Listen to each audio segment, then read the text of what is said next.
ভারত পাকিস্তান যুদ্ধ কি আসন্ন? যদি সেরকম কিছু ঘটেই যায় তবে বাংলাদেশের ভূমিকা কি হবে? এমন যখন প্রশ্ন মুখে মুখে, তখন আন্তর্জাতিক সম্পর্ক বিশ্লেষকেরা অবশ্য আশ্বস্তই করেছেন, দুই পরাশক্তি মহড়া দেখালেও শেষ পর্যন্ত যুদ্ধ হবে না। আর এক্ষেত্রে বাংলাদেশের ভূমিকা সীমিত থাকবে মধ্যস্থতাকারীর অথবা দুপক্ষকে শান্ত থাকার আহ্বান জানানোর মধ্যেই।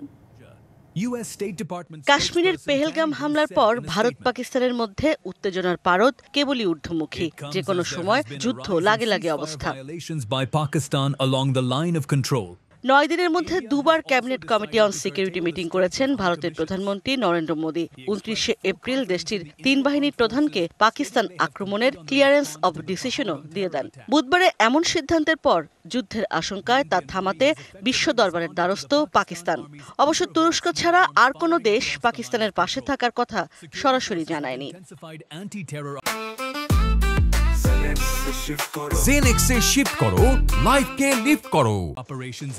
এমন যখন অবস্থা, তখন প্রতিবেশী দেশ হিসেবে বাংলাদেশের করণীয় কি? আন্তর্জাতিক সম্পর্ক বিশ্লেষকরা বলছেন, এটা হতে পারে দুদেশের ব্রিংম্যানশিপ বা শক্তির মহড়া। শেষ পর্যন্ত যুদ্ধ না হবার সম্ভাবনাই বেশি। কিছুটা শক্তির মহড়া বা যেটাকে আমরা ব্রিংম্যানশিপ বলে থাকি, সেটা থাকবে কিছুটা।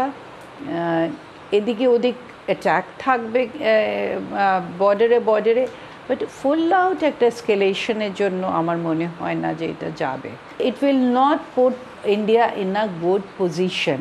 যদি তদন্তের আগেই ব্লেমটা দিয়েছে ভারত পাকিস্তানের উপরে, এবং পাকিস্তান সেটাকে ডেনাই করেছে।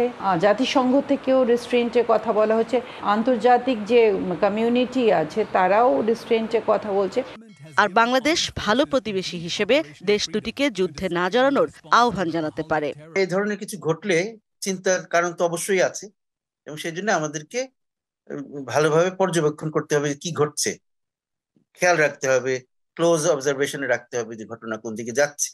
আমাদের যে বিভিন্ন দুই দেশের সাথে সম্পর্ক উন্নয়নের যে আমাদের চেষ্টা আছে, সেই চেষ্টাগুলোকে চালু রাখা এবং সেই চেষ্টা একটার সাথে আরেকটাকে মিলিয়ে না ফেলা। অবশ্য যুদ্ধ যদি শুরু হয়েই যায়, তাহলে দক্ষিণ এশিয়ার জন্য কোনোভাবেই তা মঙ্গল বয়ে আনবে না। এদিকে পররাষ্ট্র উপদেষ্টা গত রোববারই অবশ্য জানিয়েছেন, আগ বাড়িয়ে মধ্যস্থতা করতে যাবে না বাংলাদেশ। আর প্রধান উপদেষ্টা বলছেন, যে কোনো পরিস্থিতির জন্য প্রস্তুত থাকতে হবে। যুদ্ধ এত ব্যয়বহুল একটা। ইশরাত জাহান উর্মি, ডিবিসি নিউজ, ঢাকা।